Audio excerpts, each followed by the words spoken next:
नमस्कार मोर प्रियर भाई भूणी मैंने आज आम शुणा जितु मुंडार कहानी एवं ता पचरे थिबा किछि शिखिबा जिनिस। प्रथम कथा हूँ हार न मानिबार मनोभाव।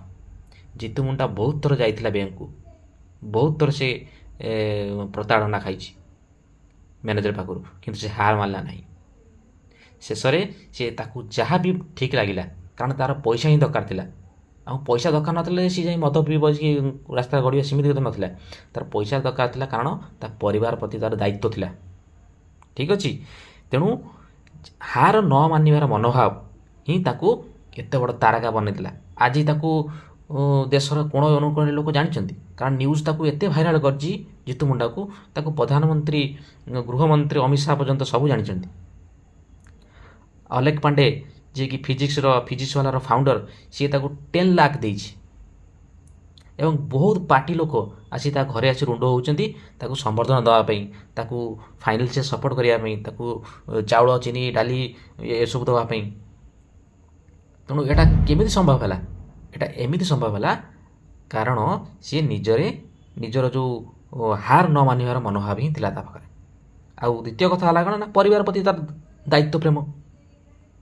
ଠିକ୍ ଅଛି। ତେଣୁ ତା ଦାୟିତ୍ୱ ତା ପ୍ରେମ ଥିଲା ବୋଲି ତାର ପରିବାର ପ୍ରତି ସେ ଜାଣିଥିଲା, ମୋ ପରିବାର ପ୍ରତି ଏ ପଇସା 19,000 ଟଙ୍କା କେତେ ମୂଲ୍ୟବାନ। ଠିକ୍ ଅଛି। ଏଇଟା ଗୋଟେ ଗରିବ ଲୋକ ଭାଇ, ତୁମେ ଜାଣିଥିବ ଗରିବ ଲୋକ ପାଇଁ 19,000 କ'ଣ ବହୁତ ବହୁତ ବହୁତ, ମାନେ କହିବାକୁ ହିଁ ଭାଷା ନାହିଁ। ଆଉ ତୃତୀୟ କଥା ହେଉଛି ଅଧିକାର ପାଇଁ ସଂଘର୍ଷ। ନିଜର ଅଧିକାର ପାଇଁ ସେ ସଂଘର୍ଷ କରିଥିଲା, ତେଣୁ ତାକୁ ଏ ସଫଳତା ମିଳିଲା। ମୁଁ ତାକୁ ଏଭଳିଆ ଗୋଟେ କହିବି ଯେ ଇଏ ଗୋଟେ ସଫଳତା ତା ପାଇଁ। ଅବଶ୍ୟ ତାକୁ 60 ବର୍ଷ ପରେ ମିଳିଲା, କିନ୍ତୁ ଏଇଟା ଗୋଟେ ସଫଳତା।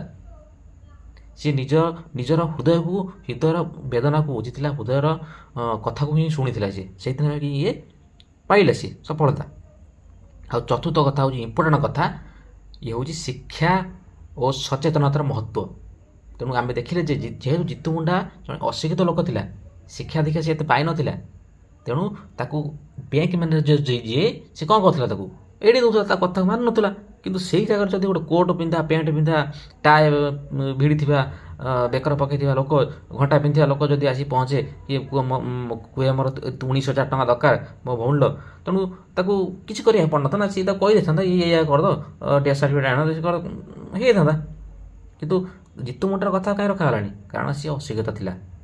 ସେ ଜାଣିଛନ୍ତି, ବ୍ୟାଙ୍କ ମ୍ୟାନେଜର ବି ଜାଣିଛନ୍ତି ଯେ ୟା କଥା କିଏ ଶୁଣିବ, ବହୁତ କାମ ପଡ଼ିଛି, ଇଏ କାମ, ଫାଇଲ୍ କାମ, ସେ ଏଠିକି ଯିବାକୁ ପଡ଼ିବ, ଏଠି ମିଟିଂ ଅଛି, ତେଣୁ ଏକୁ ଏଡ଼େଇ ଦିଅ। ଠିକ୍ ଅଛି। ତେଣୁ ଶିକ୍ଷାରେ ଆମକୁ ଆଗେଇବାକୁ ପଡ଼ିବ। ନିଜର ଶିକ୍ଷା ନିଜ ହାତରେ, ନିଜର ପରିବାରର ଶିକ୍ଷା ଦୀକ୍ଷାରେ ମନ ବଢ଼ାଅ। ଧନ୍ୟବାଦ।